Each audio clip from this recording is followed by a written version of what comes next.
It is far too early in the morning for me to be up and out of bed, but you know what? We've got songs to react to, so let's do this.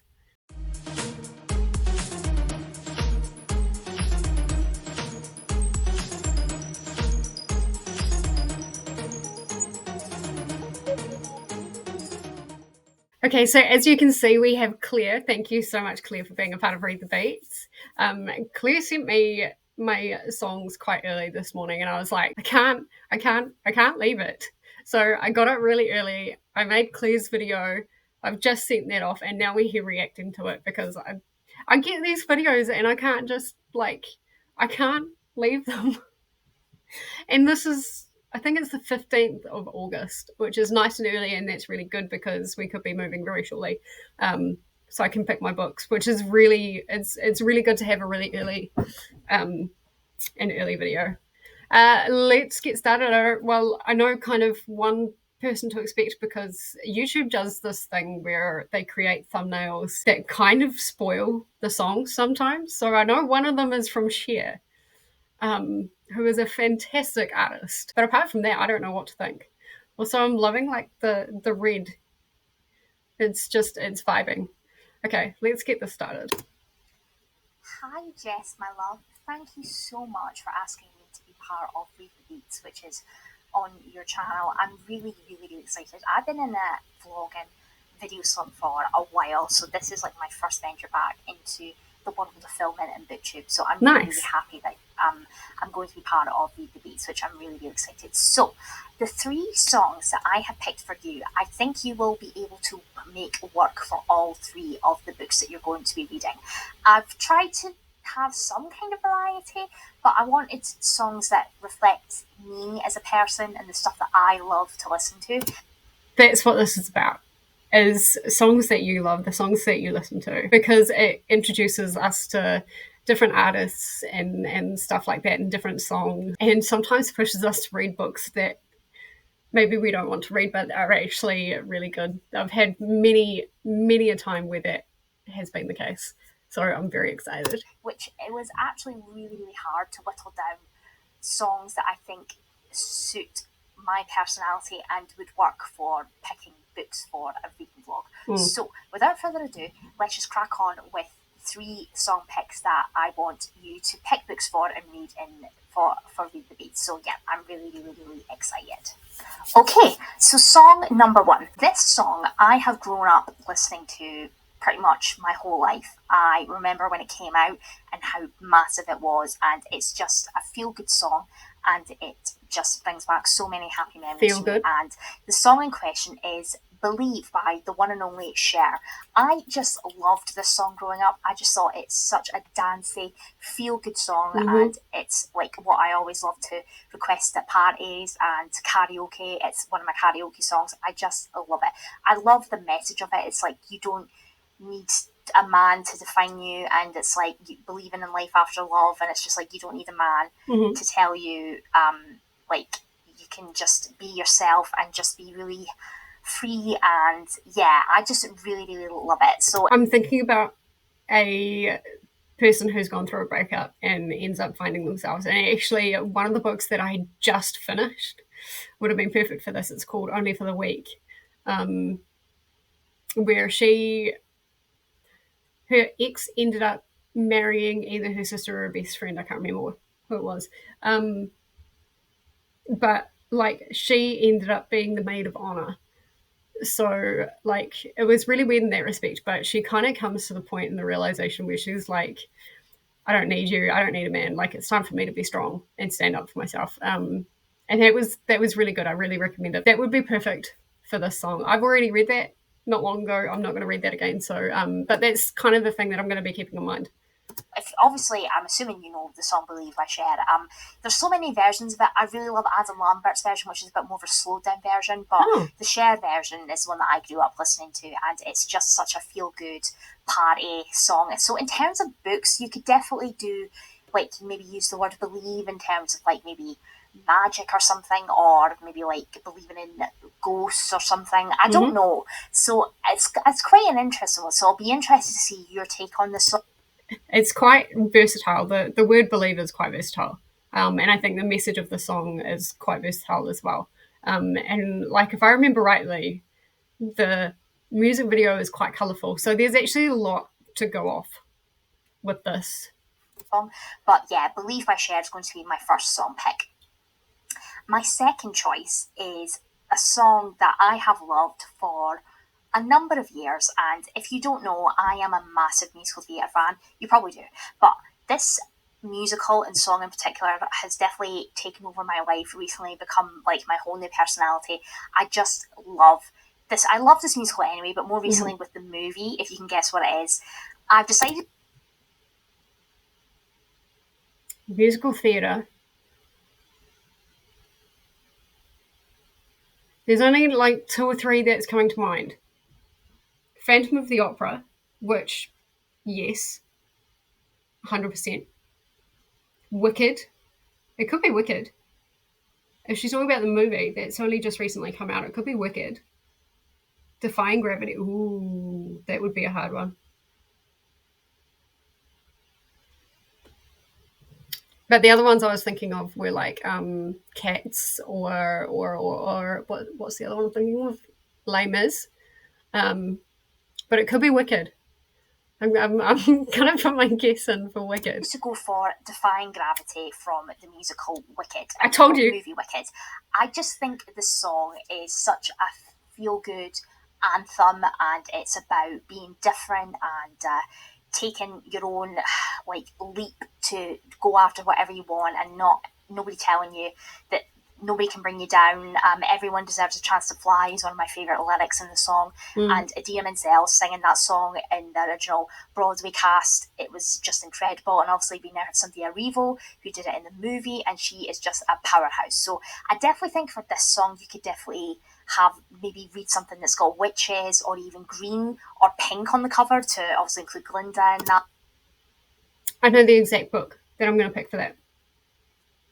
It's one that I kind of had on my TBR for possibly this month, and I might start reading for Read the Beats early just because of everything that could be going on in September. So I might tack it on at the end of this month, but I think I know what I'm going to read for that. But definitely I wanted to pick Defying Gravity for my second choice for sure.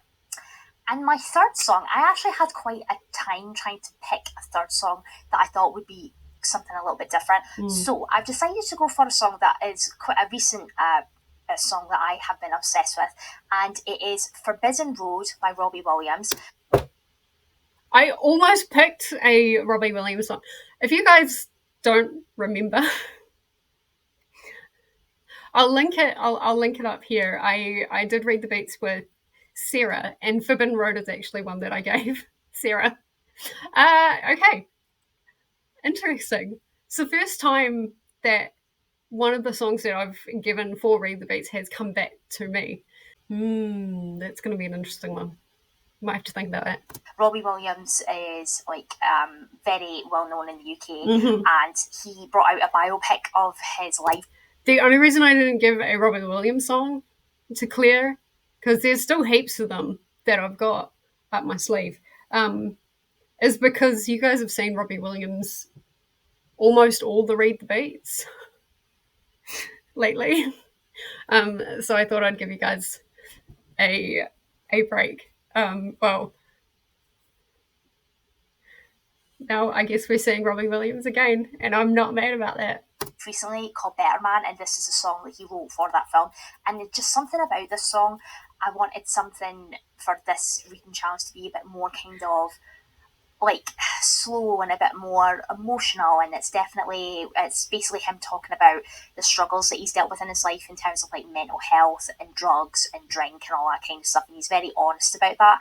But definitely the lyrics in here, I watched Long Forbidden Road, and like it's just, if you read the lyrics you can definitely understand the pain and stuff that he's went through throughout his whole life, but how he's overcame that and came out the other side. So you could definitely read a book that deals with like mental health, or a character that struggles with anxiety or like alcoholism or PTSD or something like that.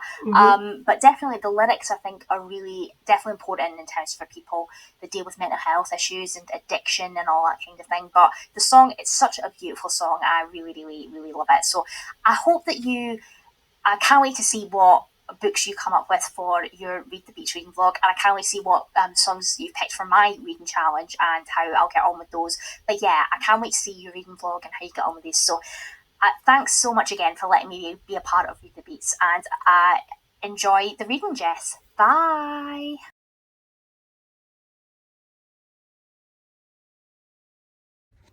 Hello. Wow. That is kind of clear. Neo, you all right?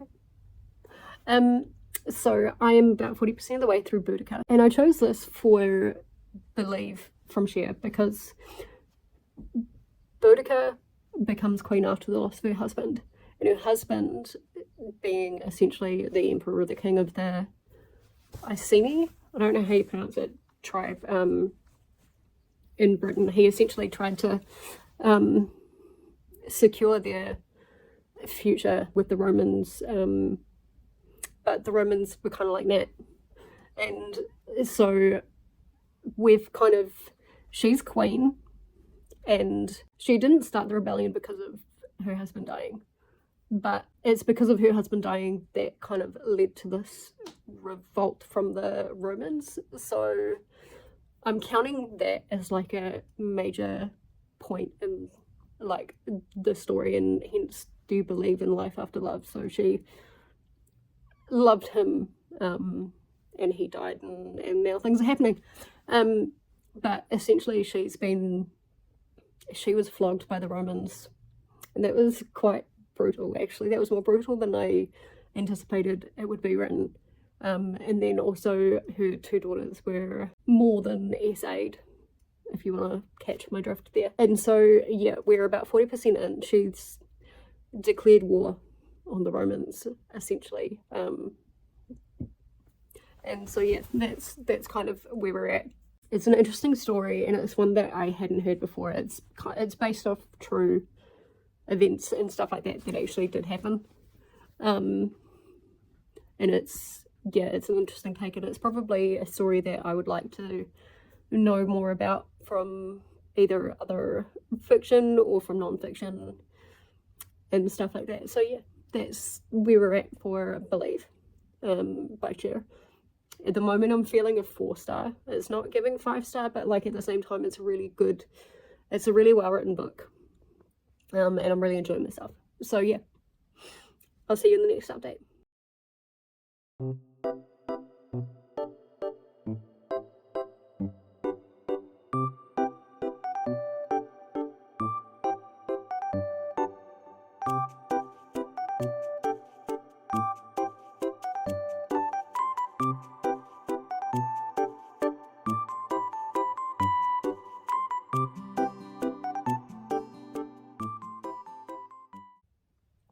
Okay, welcome to the update, or the second update for Boudica.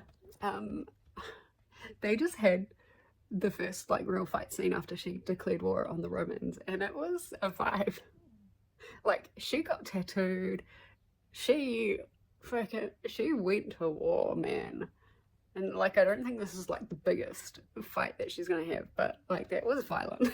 It was so much more violent than I thought, and like, it was feral, and like her whole army was like feral, and it was really good. So yeah, very quick update. I'm really enjoying it. About 63% in. Finding it hard to formulate my thoughts today because I'm getting a migraine. So essentially Neo and I are gonna spend the whole day in bed just chilling out. I'm about 60% in, 63% in, I think.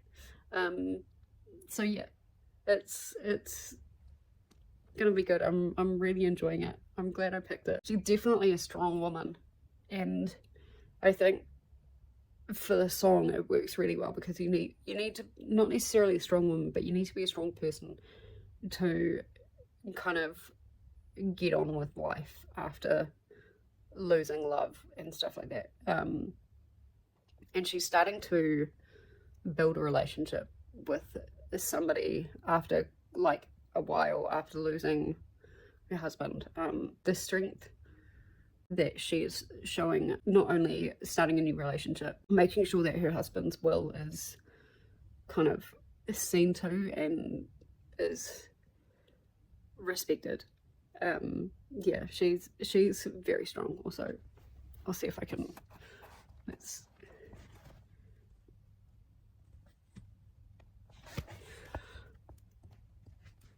Usually, if I start talking, he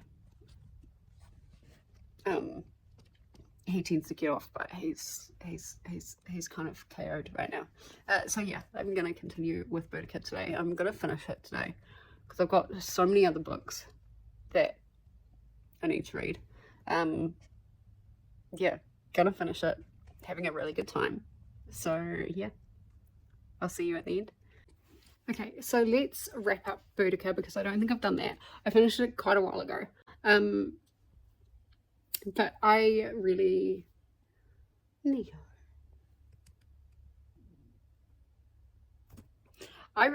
it.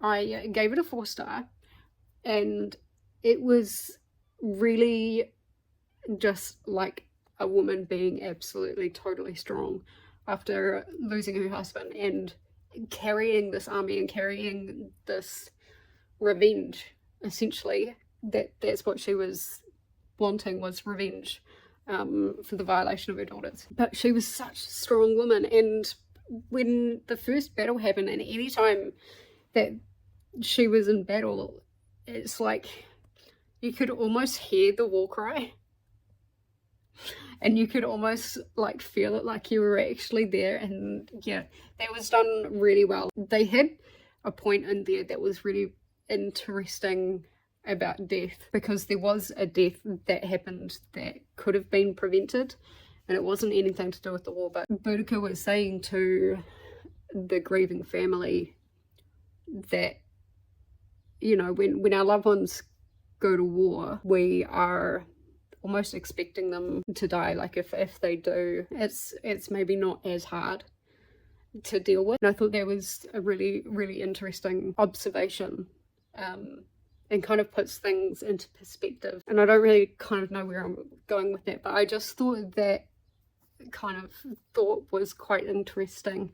So yeah, 4 stars. Really enjoying it. Really enjoyed it. I think it worked really well for Believe, for sure. Because whether she believed in life after love or not, she lived her life. She had to. And she was thrust into such a big role as well. So yes, there was definitely life after the loss of her husband. And I would definitely call that a success.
I am not very far into Wayward at all. My intention is that I finish this tonight, so I can have it ready to go up for the video in like 2 days, one day.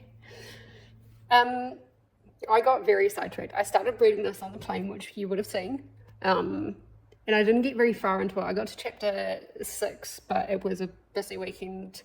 By the time we got back to the hotel after the show, which World of Wearable Arts, if you don't know, is like a fashion show, but like with all sorts of everyday items. Like you've got buttons, you've got those like little straw thingies that like have the bend in them. I don't know how to explain them. I'll see if I can find a picture of them. You've got all these different like types of everyday items that creators just use to create works of art or wearable art. And honestly, it was spectacular. Even though WoW isn't for the actual WoW part of it, it's for World of Wearable Arts, the only thing you can really describe it as is WoW, because that's kind of all you're seeing as, you know, pieces are coming out and stuff like that is like, wow. Or I know we were, but yeah, I didn't get very far into Wayward. We've seen 3 different perspectives, and I think that's what it is 3 perspectives. And I think the tagline for this is "Men invented the word witch. We call ourselves wayward." I'm not seeing a lot of like witchcraft type thing, except for one perspective where she was accused of witchcraft. And I'm not sure if she, you know, lives through it or not. But what I'm finding is that all 3 of the women that are featured are strong women, and they are strong in different ways and from different circumstances. And it's interesting to see the differences in life from like the 1600s, the 1940s, and like modern day. I think it's like 2019 or something like that. Very interesting. The modern day, so that's Kate, I believe. She's actually going to like the cottage that's been passed down to her, that I think was originally the cottage of Violet. Used that cottage in the 1940s, and I don't know, maybe Alpha, who is the woman from the 1600s, maybe she used that cottage as well, I'm not sure. But Kate is a victim of domestic violence, so she's essentially run away from her boyfriend. I think it's going to be really interesting. I don't know how heavy it's going to lean on the witchcraft, or like even modern day witchcraft, which you could, you know, argue is like herbalism and stuff like that. But I don't know how heavy it's going to lean on that. I think it's more going to be about the strength of these women. And to be fair, although, hi, we have a visitor. Are you actually going to come up?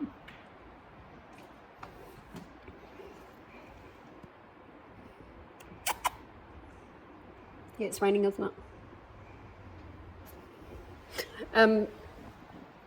Is it Elphaba? Is the Wicked Witch of the West? I haven't seen the movie. I need to see the movie. But like, she, I feel like, is a very strong woman and very strong-willed and very obviously strong-opinioned.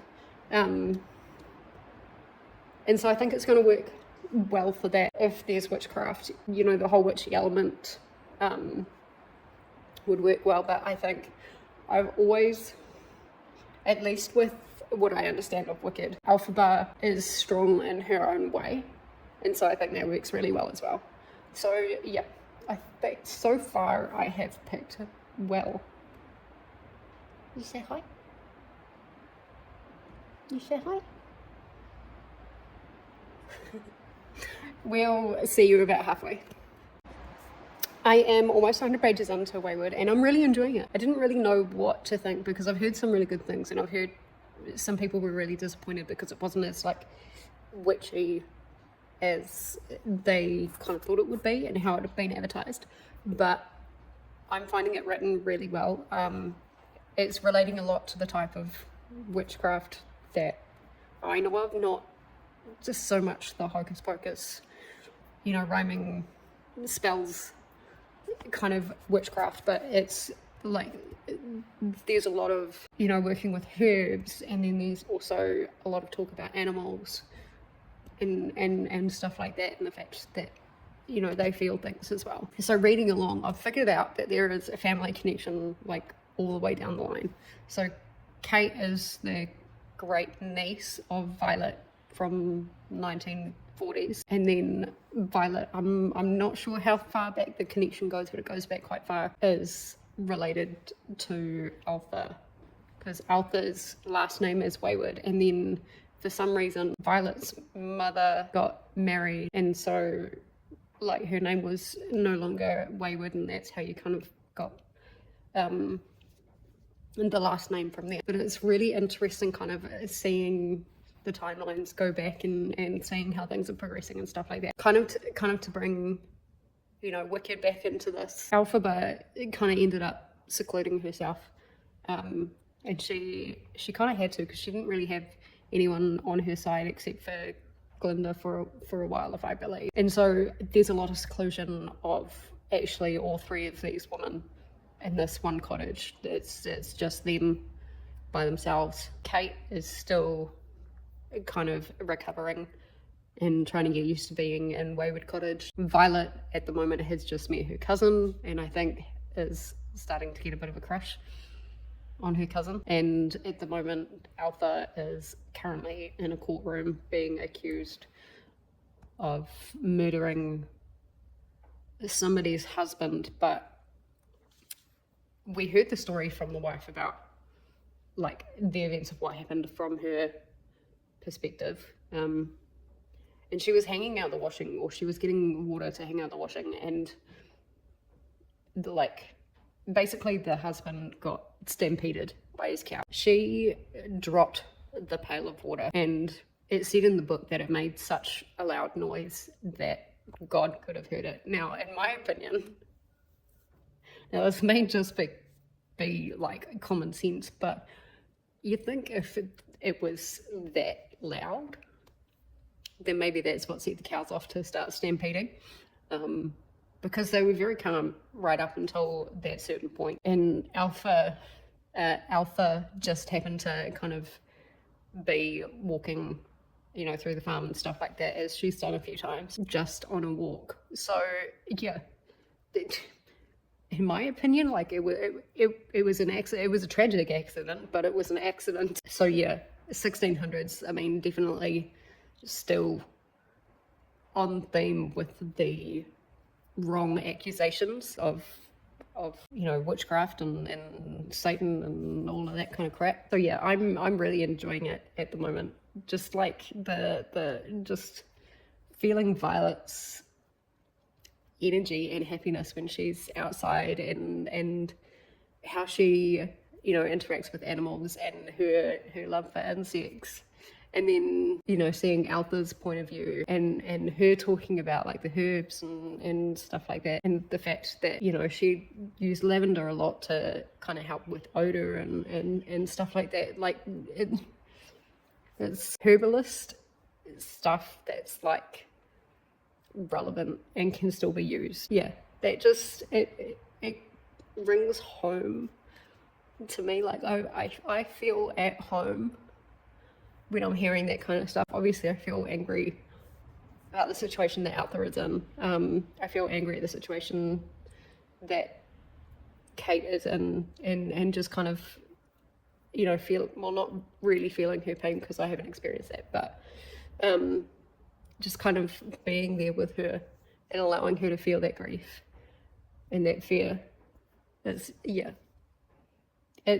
really good so far.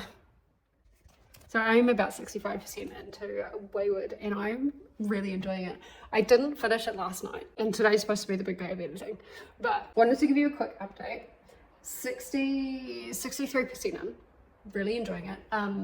Where we're at with Alpha, she's had her trial, and like the whole reason like for her being accused of witchcraft was just like really stupid. It was because the guy's wife had died kind of under her mother's care, because like she tried to use herbalism and stuff like that, but his wife was too far gone. And so he kind of held that grudge and took it out on Arthur when Arthur got, like, when there was a chance for Arthur to be accused, he kind of took it. And luckily, the court kind of wasn't an idiot in this point and ruled in her favour. And so she's at home, but she's like kind of on edge and stuff like that, which is understandable. Violet is kind of going through a bit of a rough time at the moment because her cousin, well, they kind of had like a bit of a thing,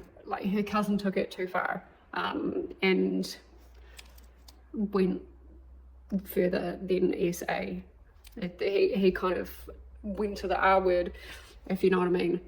That was a bit scary for her, and so she's gone through a bit of anxiety and depression and stuff like that. And I think the thing that's keeping her from going is this mayfly. No, not the mayfly. Damselfly. There's some kind of insect that's almost, I don't know, it's almost acting like her familiar because it keeps hanging around her.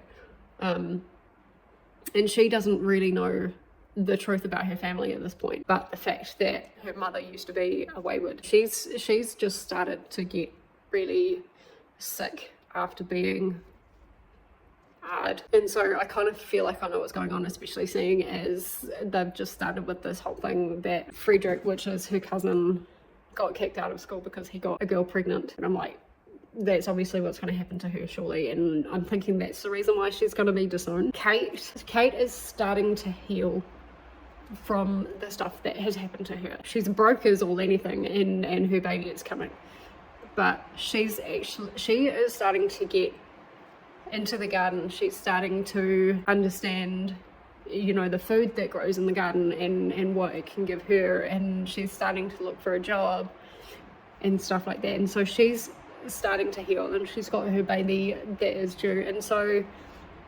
life is lifing. And there are different stages of grief and anxiety that is happening to all three of these women, and I think it's quite fascinating.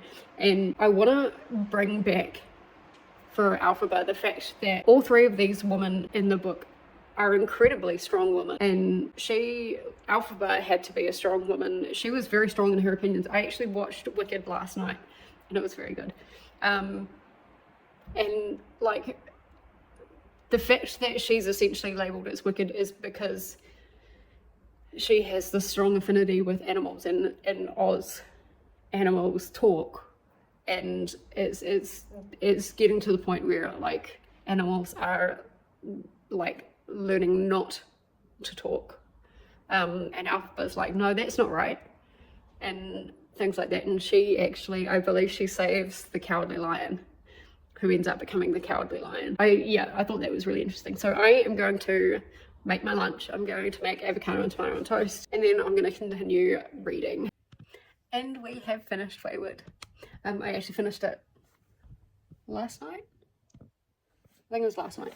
It was so good. I'm giving this 5 stars, and I'm giving it 5 stars because I think it was absolutely the perfect book to read with Wicked, and mainly because Elphaba was a really strong woman and remains to be, even though she turns into an evil cow. But at least in this part of Wicked, she's a really strong woman, knows her beliefs, stands up for them, and I think that's what I see in all three of these women that Wayward talks about. You've got Alpha, accused of witchcraft, who is found not guilty. Yes. And then you find out the truth. And you kind of like questioning whether she's guilty or not. But besides that, you know, like, the justice system actually like gave her a fair trial in the 1600s, which is like unheard of. And then you had Violet, who was hard, and you get the picture. And then stuff like that, and then she became pregnant, and then she got disowned, and the person that hired her actually ended up inheriting her family home, and ended up being the Viscount of, I think it was called Alton Hall. But she kind of remained her own person. She kind of remained above him, I guess, is what I'm trying to say. And that is absolute strength. It was also strength knowing that with her baby, spoiler alert, it wasn't the right time.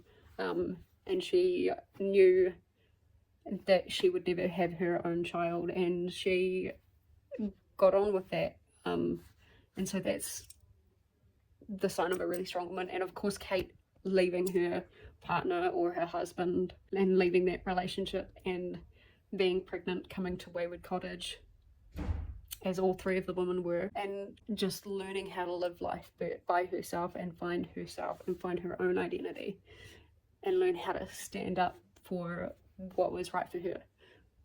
And so yeah, it was really good. It was absolutely fantastic. I loved it. Highly recommend it to anyone that hasn't read it. It's not like it's kind of marketed as being witchy, but like it's not witchy as in like the creepy, rhyming spells and stuff like that. It's witchcraft more like as in like the herbalist and familiars and stuff like that. It's not that really creepy kind of witchcraft. And that's the kind of like the herbs and the animals and the familiars and the seasons and stuff like that is kind of the witchcraft that I know. So yeah, there was something about this that just I felt at home at Wayward Cottage. So yeah, we're gonna leave Wayward there. I really enjoyed it, and let's get on to Untouchable Girls.